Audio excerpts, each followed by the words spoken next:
But baby, it's cold outside. Good morning, welcome back to the morning show right here on Channel 18 Outside Television. Hanging out with Jimmy Lahrman, mayor of Winter Park, Colorado.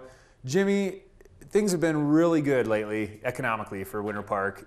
2008 was quite a slow hit to us, and it's been a slow recovery. We kind of stagnated for a long time, both real estate and revenues, but it sounds like the last couple of years have been pretty awesome. Well, I think, you know, one of the keys, you just hit on it, is we've had a council prior to 2008 that was very conservative and really put the town in a position to succeed when the economy came back. And now that it's back, you're exactly right, our sales tax collections are at record levels again for the third year in a row. 3 years in a row of record levels. That's great to hear. Yeah, it's obviously growth is coming. I think the council is doing a great job at managing that growth, as well as our town staff. We've got a good plan, a good vision, and we're trying to put a lot of key infrastructure pieces in place so that we can continue to grow. We mentioned it before, transportation is one of those key infrastructure pieces. Attainable housing is another. In order to grow... That's a big one these days, because we got a lot of employees, especially this year. We had a slow start to the winter, so you had a lot of employees moving to town. Tough to find a place to live, didn't even have a job necessarily that started the day you got here, and so what are some efforts being made there? Right, so you're exactly right. In order to, you know, have those businesses grow, they need employees. Those employees need somewhere to live. So the town is committed to building attainable housing units. We are in the process of building 38 units right now.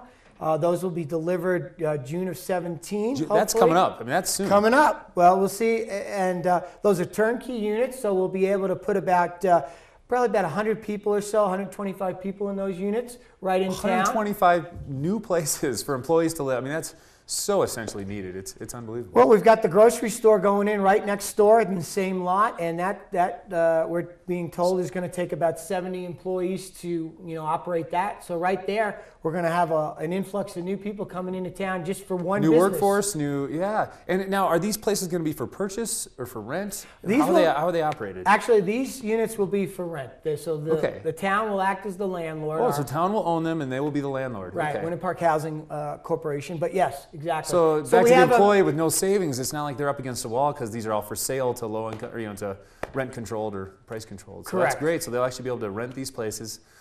And I think what's important to understand is the town has recognized that there are two separate housing structures right now in town. There's an attainable structure and a market rate structure. And unfortunately, everybody is laddering inside of those. There's very little crossover. But the goal is to have somebody come in town, like you said, be able to rent a place and then be able to maybe purchase a place. Because at the Hideaway Junction attainable housing, it's for purchase, it's for ownership. These will be strictly rentals, but we'll offer that product as we go through. And so will it just be 38? I mean, obviously 38 in this wave.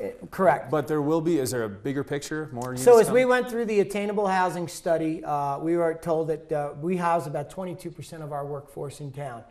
Ideally, you want to house between 30 and 35% of your workforce. So to do that... When you say town, are you talking Winter Park Fraser or just Winter Park? No, just Winter Park. Just Winter Park, okay. Just Winter Park.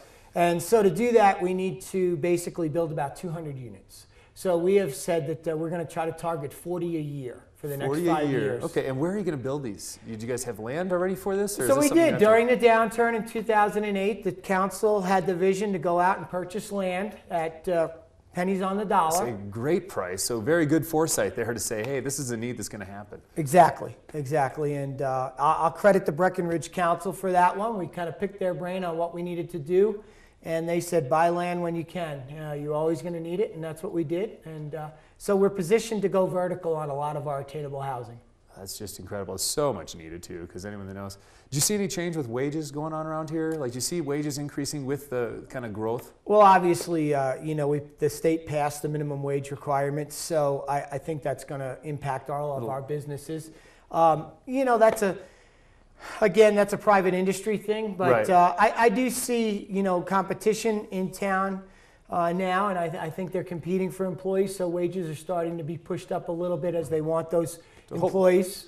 Because it's a tight market right now. We really have, like you said, nowhere to house people on these new businesses that want to start up. So it's a very competitive market out there. Yes. All right. Well, we're going to need to take another break. When we come back, we'll talk a little bit about the ski train, which is also some big, huge excitement. And we're literally days away now from the start of the ski train for 2017. So pretty exciting times around here. Once again, we're hanging out with Jimmy Lahrman, Mayor of Winter Park, Colorado. We're going to be back in a moment.